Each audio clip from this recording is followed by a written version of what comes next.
നമ്മുടെ മഞ്ജു വാര്യർ, സംവിധായകൻ സനൽകുമാർ ശശിധരൻ കുറേ കാലമായി ഈ സ്കീം ഇങ്ങനെ മുന്നോട്ട് പോയിക്കൊണ്ടിരിക്കുന്നു.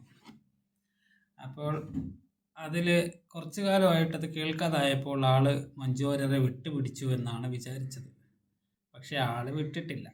ഇടയിൽ ജോജു ജോർജിനെയും ടൊവിനോ തോമസിനെയൊക്കെ പിടിച്ച് ഇഷ്യൂ ഉണ്ടാക്കിയപ്പോൾ വിചാരിച്ചു മഞ്ജു വാര്യരെ വിട്ടു, ഇപ്പോൾ അവരുടെ പുറകിലാണ് പോയിരിക്കുകയാണെന്നാണ് വിചാരിച്ചത്. ഇപ്പോൾ വീണ്ടും ഈ കഴിഞ്ഞ 3-4 ദിവസം മുൻപ് വീണ്ടും ആളെ മുംബൈയിൽ വെച്ച് മുംബൈയിൽ എയർപോർട്ടിൽ പിടിച്ച് നിർത്തി. കേരള പോലീസ് പിടിച്ച് നിർത്തി. അവസാനം അവിടെ നിന്ന് പിടിച്ചിട്ട് വന്നു. അപ്പോൾ ഇതിനെക്കുറിച്ച് ഇഷ്യൂ അറിയാത്തവർക്ക് ഞാൻ പറഞ്ഞു തരാം. ഇവർ കയറ്റം എന്ന സിനിമയിലാണ് സംവിധാനം ചെയ്ത സനൽകുമാർ ശശിധരൻ മഞ്ജു വാര്യരെ വെച്ച സിനിമ ചെയ്തു. ഇപ്പം മഞ്ജു വാര്യർ ആലോചിക്കുന്നുണ്ടാവും എന്തിനാണ് ആ ഡേറ്റ് കൊടുത്തത് എന്ന് ആലോചിക്കുന്നുണ്ടാവും. അത്രയ്ക്ക് ശല്യം ചെയ്യുന്നുണ്ട്. ആളെ കുറച്ച് കാലം മുൻപ് മഞ്ജു വാര്യർ ഇഷ്ടമാണെന്ന് പറഞ്ഞു, മഞ്ജു വാര്യർക്ക് അല്ലെന്ന് പറഞ്ഞു. അങ്ങനെ മഞ്ജു വാര്യർ അവസാനം ഭയങ്കര ശല്യമായതുകൊണ്ട് കേസ് കൊടുത്തു. അപ്പോൾ അവനെ അറസ്റ്റ് ചെയ്യാനൊക്കെ പോയി. ശശിധരൻ എന്തൊക്കെയോ ഇഷ്യൂ ഉണ്ടാക്കി അറസ്റ്റ് ചെയ്യാൻ പോയപ്പോൾ ഷർട്ടിടാതെ നിലത്ത് കിടന്ന് ഉരുളുകയൊക്കെ ചെയ്തെന്ന് തോന്നുന്നു പോലീസ് പിടിക്കാൻ പോയപ്പോൾ. അങ്ങനെ ആ കേസ് എങ്ങനെയൊക്കെയോ പോയിന്ന് തോന്നുന്നു. അത് കഴിഞ്ഞ് കുറച്ച് കാലം കഴിഞ്ഞിട്ട് വീണ്ടും മാസങ്ങൾ 1 വർഷം കഴിഞ്ഞപ്പോൾ വീണ്ടും ഞങ്ങൾ തമ്മിൽ പ്രേമത്തിലാണ് എന്ന് പറഞ്ഞിട്ട് വീണ്ടും ശല്യം ചെയ്യാൻ തുടങ്ങി. അങ്ങനെ മഞ്ജു വാര്യർ വീണ്ടും കേസുമായിട്ട് മുന്നോട്ട് പോയി. അപ്പോൾ മഞ്ജു വാര്യറും ഇവനും തമ്മിൽ പ്രേമിക്കുമ്പോൾ ഉള്ള ഒരു ഓഡിയോ ആണ് എന്ന് പറഞ്ഞിട്ട് ആ ഓഡിയോ ഒക്കെ പുറത്ത് വിട്ടിട്ടുണ്ടായിരുന്നു. അപ്പോൾ ആ ഓഡിയോ ഞാനിപ്പോൾ കേൾപ്പിക്കാം. അപ്പോൾ അങ്ങനെ ഇവൻ വീണ്ടും കേസ് കൊടുത്തു. മഞ്ജു വാര്യർ കേസ് കൊടുത്തു. ഇവന് ലുക്കൗട്ട് നോട്ടീസൊക്കെ വിട്ട് ഇവൻ അവസാനം അബ്രോഡിലേക്ക് കടന്നു കളഞ്ഞു. അങ്ങനെ അവൻ അബ്രോഡിലേക്ക് പോയി ഇപ്പോൾ തിരിച്ചു വരുന്നെന്ന് പറഞ്ഞ് അവസാനം എയർപോർട്ടിൽ വെച്ചിട്ട് മുംബൈ എയർപോർട്ടിലാണ് വെച്ചിട്ട് അവൻ അവിടെ നിന്ന് എയർപോർട്ടിൽ പിടിച്ച് നിർത്തി. കേരള പോലീസ് ഫ്ലൈറ്റിൽ പോയിട്ടൊക്കെ അവനെ പിടിച്ചിട്ട് വരേണ്ട വല്ല ആവശ്യമുണ്ടായിരുന്നോ?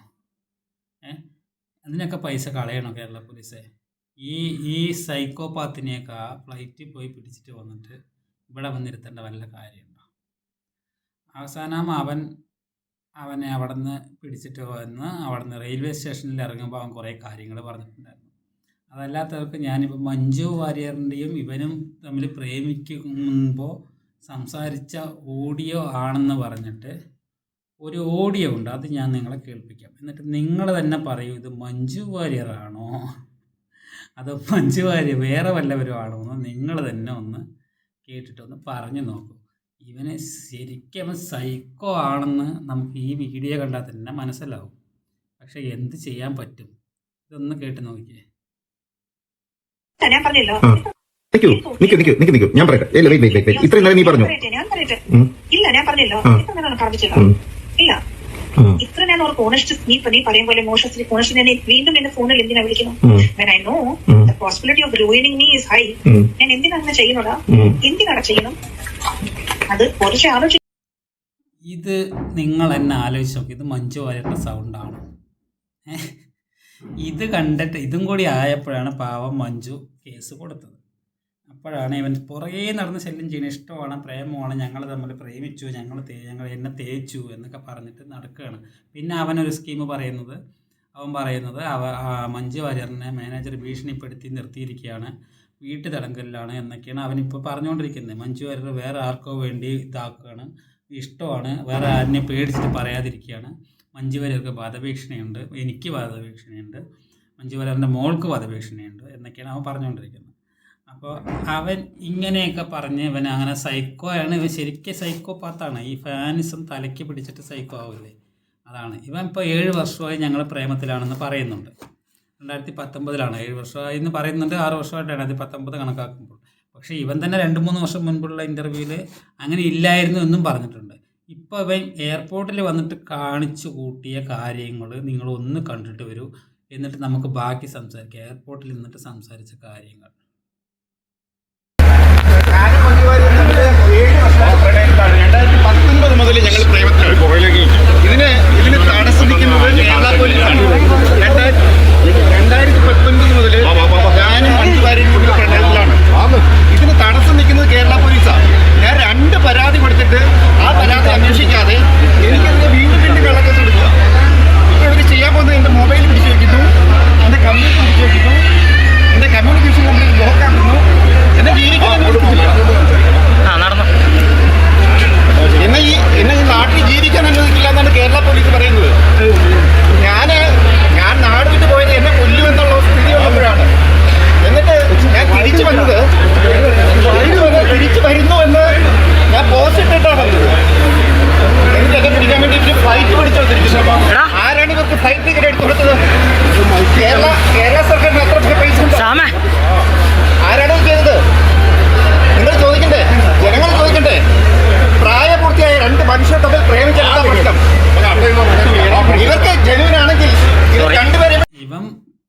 പൊട്ടനാണെങ്കിലും പറഞ്ഞതിൽ ഒരു കാര്യമുണ്ട്. ഇവനെ പിടിക്കാൻ വേണ്ടി ഫ്ലൈറ്റ് പിടിച്ചിട്ട് കേരള പോലീസ് എന്തിനു വന്നു എന്ന് ചോദിക്കുന്ന ഒരു ചോദ്യമുണ്ട്. അത് തന്നെ എനിക്കും ചോദിക്കാനുണ്ട് കേരള പോലീസെ.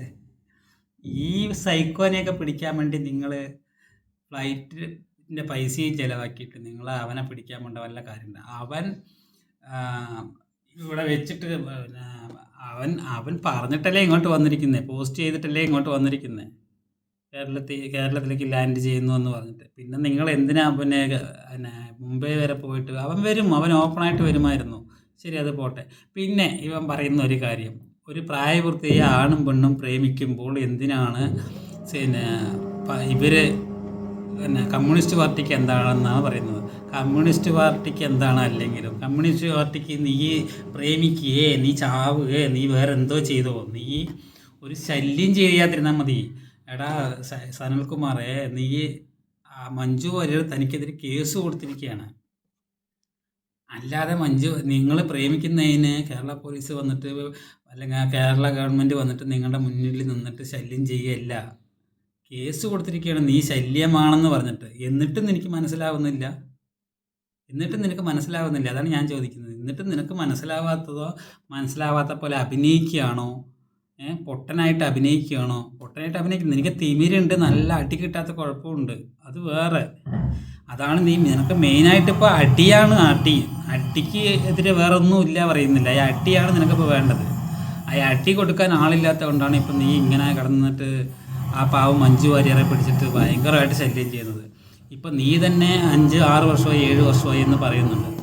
ആ 7 വർഷം ആയി എന്ന് നീ പറയുന്ന നിൻ്റെ ഈ കൊടുത്ത നാക്ക് കൊണ്ട് തന്നെയല്ലേ നീ കൗമുദി ചാനലിലോ കൊടുത്തൊരു ഇൻ്റർവ്യൂവിൽ, കുറച്ച് കാലം മുൻപ് കൊടുത്ത ഇൻ്റർവ്യൂവിൽ ഞാൻ മഞ്ജു വാര്യർ ഇഷ്ടം പറഞ്ഞു, അപ്പോൾ അങ്ങനെയൊന്നും ഇല്ലെന്ന് മഞ്ജു വാര്യർ പറഞ്ഞു, അവോയ്ഡ് ചെയ്തു എന്ന് നിൻ്റെ ഈ പുഴുത്ത നാക്ക് കൊണ്ട് തന്നെയല്ലേ നീ പറഞ്ഞേ?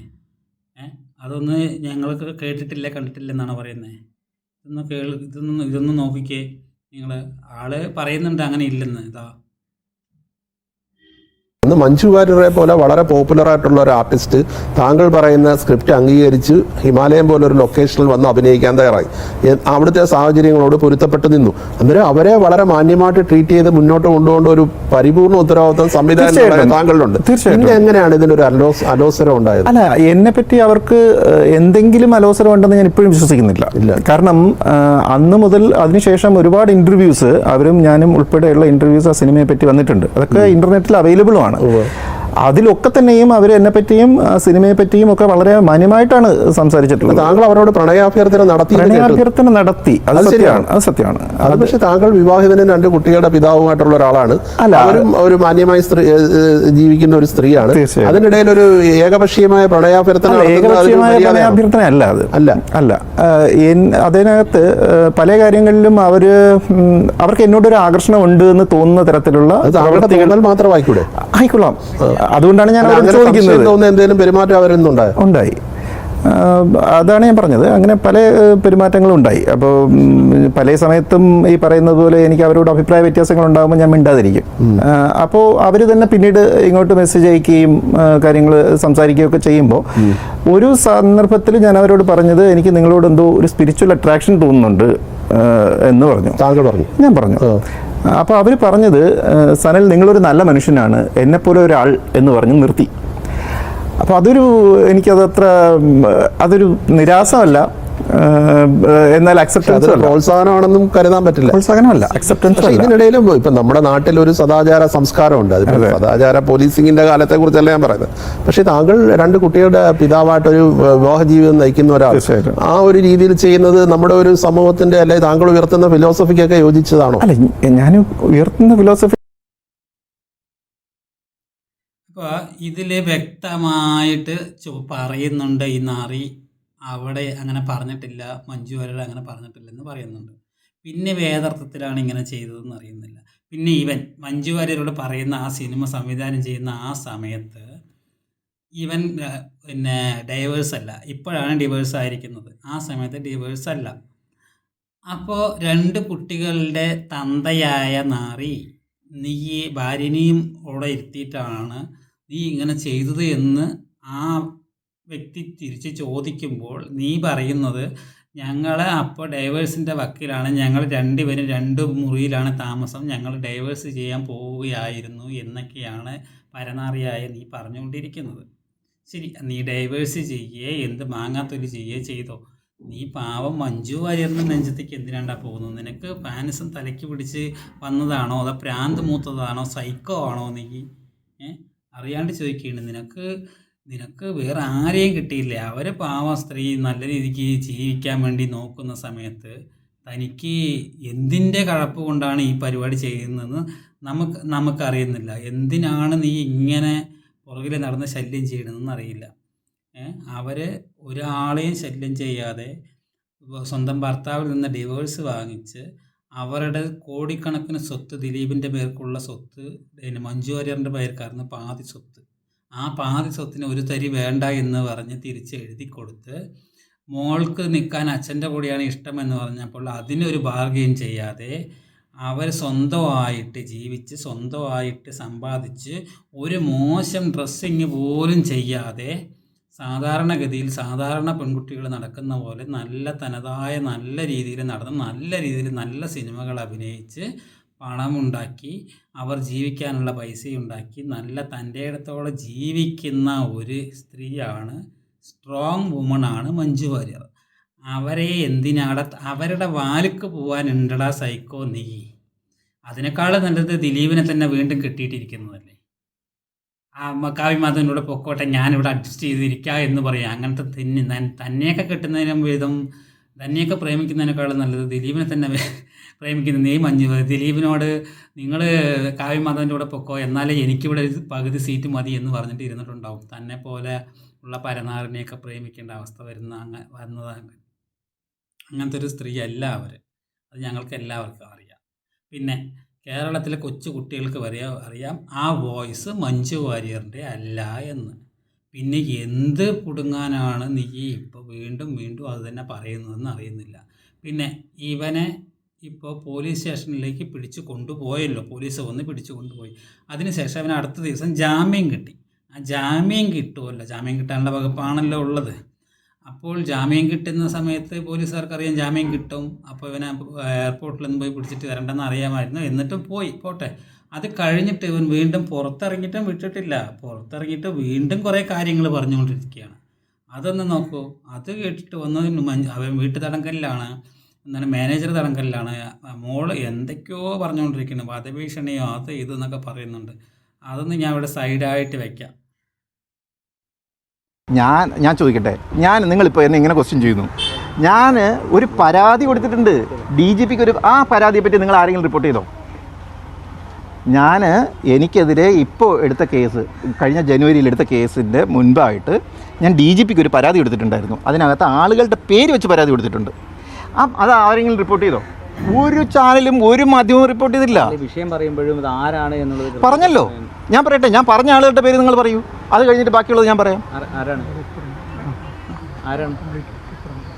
അല്ല, ഞാൻ പറഞ്ഞല്ലോ, ഞാൻ പരാതി കൊടുത്തിട്ടുണ്ട്. ഞാൻ ബിനീഷ് ചന്ദ്രനും ബിനു നായർക്കും എതിരെ ഞാൻ പരാതി കൊടുത്തിട്ടുണ്ട്. DGPക്ക് പരാതി കൊടുത്തിട്ടുണ്ട്. DGP ആ പരാതി കമ്മീഷണർ ഓഫ് പോലീസ് കൊച്ചിക്ക് അയച്ചിട്ടുണ്ട്. ഈ രണ്ടുപേരാണോ ഈ പറയുന്ന? എനിക്ക് വ്യക്തമായിട്ട് എൻ്റെ കണ്ണിൽ കണ്ടത് ഇവർ രണ്ടുപേരുമാണ്. ഈ രണ്ടുപേര് കാരണമാണ് ഈ നടി ഇതൊന്നും പറയാതെ പേടിച്ച്. കാരണം എന്ന് വെച്ചാൽ അവർ ഈ ബിനീഷ് ചന്ദ്രൻ എപ്പോഴും അവരുടെ കൂടെ ഉള്ളതാണ്. എപ്പോഴും 24 മണിക്കൂർ അവരുടെ കൂടെ ഉണ്ട്. അല്ല, മാനേജറല്ല. എന്ത് മാനേജറാണ്? മാനേജറല്ല. മാനേജർ എന്ന് വെച്ച് കഴിഞ്ഞാൽ സിനിമ, അവരിപ്പോൾ സിനിമ ചെയ്യുന്നില്ല കഴിഞ്ഞ ഒരു വർഷമായിട്ട്. അതാണ് ഞാൻ പറഞ്ഞത്. അല്ല, അതല്ല ഞാൻ പറഞ്ഞത്. ഒഴിവാക്കുക എന്ന് പറയുന്നത്, നമ്മളിപ്പോൾ വിചാരിക്കുന്നത് ഒഴിവാക്കാം എന്ന് പറഞ്ഞു കഴിഞ്ഞാൽ ഒരു സ്ത്രീക്ക് അവരുടെ വീട്ടിൽ പോലും പോകാൻ സമ്മതിക്കാത്ത രീതിയിൽ പിടിച്ചു വെച്ചിരിക്കുകയാണെന്ന് പറഞ്ഞ് നിങ്ങൾ വിശ്വസിക്കുമോ? ഈ ഓണത്തിന് പോലും അവർക്ക് വീട്ടിൽ പോകാൻ പറ്റില്ല. അറിയാമോ? അങ്ങനെയുള്ള ഒരാൾക്ക് എങ്ങനെ ഒഴിവാക്കാമെന്ന് പറയുന്നത്? നമ്മളിപ്പോൾ പറയുമ്പോൾ ഇത് ഒഴിവാക്കാമായിരുന്നു, അവർക്ക് പറയാമായിരുന്നു. നമ്മളിപ്പോൾ ഈ ഗ്ലിറ്ററിങ് കണ്ടിട്ട് ഇവർ ഭയങ്കര സൂപ്പർ സ്റ്റാർഡമാണ്, അവർക്ക് എന്തും ചെയ്യാൻ പറ്റും, അങ്ങനെയല്ല. അതിനകത്ത് ഒരുപാട് പ്രശ്നങ്ങളുണ്ട്. ഞാൻ പറഞ്ഞില്ലേ, അവരുടെ ഒരു അമ്മയും മകളും തമ്മിലുള്ള, എന്നെയും അവരെയും കാണാൻ സമ്മതിക്കുന്നില്ല എന്ന് പറയുന്നത് ശരിക്കും പറഞ്ഞു കഴിഞ്ഞാൽ നിങ്ങളത് കണക്കാക്കണ്ട. ഒരു അമ്മയും മകളും തമ്മിലുള്ള റിലേഷൻഷിപ്പിൽ ഒന്ന് എടുത്ത് നോക്കൂ. അവരെ തമ്മിൽ ഇതുവരെ കാണാൻ സമ്മതിക്കാത്ത രീതിയിൽ മാറ്റി നിർത്തിയിരിക്കുന്നു എന്ന് പറഞ്ഞാൽ നിങ്ങളൊന്ന് ആലോചിച്ച് നോക്കൂ. ഈ ഇടയ്ക്ക് സോഷ്യൽ മീഡിയയിൽ പോലും അവർ തമ്മിൽ കാണാൻ സമ്മതിക്കുന്നില്ല എന്ന് പറയുന്ന ആ ഒരു സിറ്റുവേഷൻ ഒന്ന് ആലോചിച്ച് നോക്കൂ. അത് വളരെ വലിയൊരു സിറ്റുവേഷനല്ലേ അത്? പക്ഷെ അത് പ്രായപൂർത്തിയായ ഒരാൾക്ക് അങ്ങനെ പരാതി ഉണ്ടെങ്കിൽ അത് അവരങ്ങനെ പരാതി അല്ല, നൽകിയാൽ മാത്രമല്ലേ see, ഇതിനകത്ത് ചെയ്യാൻ കഴിയും. അല്ല, ഞാനൊരു കാര്യം പറയട്ടെ, ഞാനൊരു ഉദാഹരണം പറയട്ടെ. സാറിൻ്റെ പേരെന്താണ്? അർജുൻ. അർജുനെ വേറൊരാൾ പിടിച്ച് തടവിൽ വെച്ചിരിക്കുകയാണ്. എനിക്കത് അറിയാം, ഞാനത് കണ്ടു. അർജുൻ പക്ഷെ മിണ്ടുന്നില്ല. കാരണം അർജുൻ ആ തടവിൽ സ്വസ്ഥമായിട്ടിരിക്കുകയാണ്. കാരണം പേടിയുണ്ട്, അയാൾ എന്തെങ്കിലും മിണ്ടി കഴിഞ്ഞാൽ അയാൾ പ്രശ്നം ഉണ്ടാക്കും എന്നുള്ള പേടിയുണ്ട്. എന്തെങ്കിലും കാരണം അയാളുടെ കയ്യിൽ കാണും. എനിക്കതറിയാം. തേർഡ് പാർട്ടി എന്നുള്ള നിലയിൽ എൻ്റെ ഡ്യൂട്ടിയാണ്, ആസ് എ സിറ്റിസൺ എൻ്റെ ഡ്യൂട്ടിയാണ് ഇയാളുടെ തടവിലാണ്, ഇല്ലീഗൽ കസ്റ്റഡിയിലാണ് എന്ന് പറയേണ്ടത് എൻ്റെ ഡ്യൂട്ടിയാണ്. കാരണം എന്തെന്ന് വെച്ച് കഴിഞ്ഞാൽ അർജുൻ ഒരാൾ മാത്രമല്ല, ഇനി നാളെ മറ്റേ ആൾ വേറൊരാളെയും തടവിൽ വയ്ക്കാം. അപ്പോൾ അതൊരു ഒഫൻസാണ്. ആ ഒഫൻസിന് ഒരാൾ വഴങ്ങി കൊടുക്കുന്നു എന്ന് പറഞ്ഞാൽ അത് എന്ത് കാര്യത്തിലായിക്കോട്ടെ, പേടി കൊണ്ടായിരിക്കാം. ഉള്ള കുട്ടി, ചെറിയ കുട്ടി, കുഞ്ഞു കുട്ടി എന്നുള്ള രീതിക്കാണ് ഇവൻ പറഞ്ഞുകൊണ്ടിരിക്കുന്നത്. മഞ്ജു വാര്യർ ചെറിയ കുട്ടിയാണോ? മരഭൂതമേ, സൈക്കോ. മഞ്ജു വാര്യർക്ക് ഇതൊക്കെ തരണം ചെയ്യാനുള്ള ത്രാണിയുണ്ട്. തന്നെ പോലെയുള്ള നാറികളൊന്നും വരണ്ട, മനസ്സിലായില്ലേ? തന്നെ പോലെയുള്ള ആളുകളൊന്നും ഇതിൽ വന്നിട്ട് പിന്നെ ബുദ്ധിമുട്ടിക്കേണ്ട അവരെ, മനസ്സിലാകുന്നുണ്ടോ? എന്തിനാ തന്നെ പോലുള്ളവരൊക്കെ ബുദ്ധിമുട്ടിക്കുന്നത്? അവർ രക്ഷപ്പെട്ടോളും, അവർ തന്നെ അവരെ രക്ഷിച്ചോളും. താൻ ശല്യം ചെയ്യാതിരുന്നാൽ മാത്രം മതി. പുറകിൽ നടന്നിട്ട് അവരെ ശല്യം ചെയ്തിട്ട് എനിക്ക് പ്രേമമാണേ എന്ന് പറഞ്ഞിട്ട് നടക്കാതിരുന്നാൽ മതി. അവർ നേരെ ആയിക്കോളും. അവരവരുടെ മോളെ കാണാൻ പോകും, സോഷ്യൽ മീഡിയയിൽ മോളെ കാണുന്നുണ്ടാവും. ഇല്ലെങ്കിൽ മോൾക്ക് അമ്മയെ വേണമെങ്കിൽ അമ്മയെ അങ്ങോട്ട് വിളിക്കാം, കാണാം. എന്താ കഞ്ഞിക്ക് വഴിയില്ലാത്ത വേറെ എവിടെയെങ്കിലും ഇരിക്കുന്ന ആളല്ല മഞ്ജു വാര്യറിൻ്റെ മോള്. മഞ്ജു വാര്യറിൻ്റെ അച്ഛനെ അറിയാലോ നിനക്ക്. നിന്നെ വിറ്റ കാശ് അയാളുടെ അടുത്തുണ്ട്. മഞ്ജു വാര്യറിൻ്റെ അല്ല, മഞ്ജു വാര്യറിൻ്റെ മോളുടെ അച്ഛൻ, അതായത് മീനാക്ഷിയുടെ അച്ഛൻ ദിലീപ്. ഇതിനു മുൻപ് ഇവർ ഡൈവേഴ്സ് ആയതാണ്. അതൊക്കെ അറിയില്ലേ? അവന് ദിലീപിനെ കുറിച്ച് അറിയോ? അതെനിക്ക് സത്യം പറയട്ടെ, തന്നെ ദിലീപ് ഡൈവേഴ്സ് ആവാത്ത മുൻപ് മഞ്ജു വാര്യരെ ഇങ്ങനെ അഭിനയിച്ചിട്ട് താൻ ഇതുപോലെ പറഞ്ഞിട്ടുണ്ടെങ്കിൽ നിന്നെ വെച്ച് കാച്ചിട്ടുണ്ടാവും അയാൾ. മഞ്ജു വാര്യരുടെ ഇഷ്ടത്തിന് അഭിനയിക്കാൻ പോയിട്ട് ആ സമയത്താണ് ഇതുപോലെയുള്ള വല്ല വാക്കുകൾ കേൾക്കുന്നതെങ്കിൽ തന്നെ തീർത്ത് കളഞ്ഞിട്ടുണ്ടാവും. താനൊക്കെ ഒരു മനുഷ്യനാണോടാ ചേറ്റെ?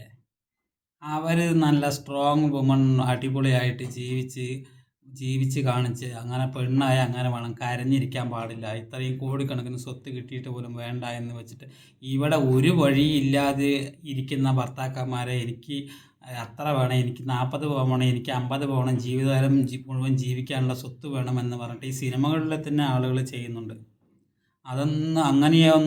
അങ്ങനത്തെ കാലഘട്ടത്തിൽ കോടിക്കണക്കിന് സ്വത്തുള്ള ദിലീപിൻ്റെ അടുത്ത് എല്ലാ സ്വത്തും ദിലീപ്, പകുതി സ്വത്തും മഞ്ജു വാര്യറിൻ്റെ പേർക്കാണ്, ജോയിൻ്റ് അക്കൗണ്ട് ആണ്. അതെല്ലാം തിരിച്ചു കൊടുത്തിട്ട് വെറും കയ്യോടെ ഇറങ്ങിപ്പോയി തൻ്റെ ഇടത്തോടെ ജീവിച്ചിരിക്കുന്ന ഒരു സ്ത്രീയെക്കുറിച്ച് ഇത്രയും മോശമായിട്ട് പറയുന്ന തനിക്ക് നാണമില്ലേ എന്നാണ് ചോദിക്കാനുള്ളത്. നാണമില്ല എന്ന് എല്ലാവർക്കും അറിയുന്നുണ്ട്. എന്നാലും ഇത് കേരളത്തിലൊരു കൊച്ചു കുട്ടികൾ പോലും വിശ്വസിക്കില്ല താൻ ഈ പറയുന്നത്. കാരണം ആ സൗണ്ട് മഞ്ജു വാര്യറിൻ്റെ അല്ല. പിന്നെ 2 തനിക്കെതിരെ കേസ് കൊടുത്തത് മഞ്ജു വാര്യറാണ്. നിൻ്റെ ശല്യം സഹിക്കാൻ വയ്യ, പുറകിൽ നടന്ന് ശല്യം ചെയ്യുകയാണ് എന്ന് പറഞ്ഞ് കേസ് കൊടുത്തതും മഞ്ജു വാര്യറാണ്. ഈ 2 കാര്യങ്ങളും ചെയ്ത മഞ്ജു വാര്യർ ആയതുകൊണ്ട് ആരും വിശ്വസിക്കുന്നില്ല. തനിക്ക് മുഴുവട്ടാണ്, തനിക്ക് പ്രാന്താണ് എന്ന് മാത്രമേ ഈ കേരളത്തിലെ എല്ലാ ജനങ്ങളും, ഇത് കണ്ടിട്ടുള്ള ജനങ്ങളെല്ലാം വിശ്വസിക്കുകയുള്ളൂ. അതുകൊണ്ട് മര്യാദയ്ക്ക് തൻ്റെ കാര്യം നോക്കിയിട്ട് നടക്കുക. ഇപ്പോൾ ഡൈവേഴ്സ് ആയില്ലേ ഭാര്യ, അതുകൊണ്ട് ഇനി താൻ തൻ്റെ കാര്യം നോക്കിയിട്ട് നടക്കുക. അത് ചെയ്താൽ മാനം. ഇത്രയേ എനിക്ക് പറയാനുള്ളൂ. ഓക്കെ, വീഡിയോ ഇഷ്ടപ്പെട്ടാൽ എല്ലാവരും ഒന്ന് ലൈക്ക് ചെയ്ത്, ഷെയർ ചെയ്ത്, കമൻറ്റ് ചെയ്ത്, സബ്സ്ക്രൈബ് ചെയ്യണേ. Okay, bye.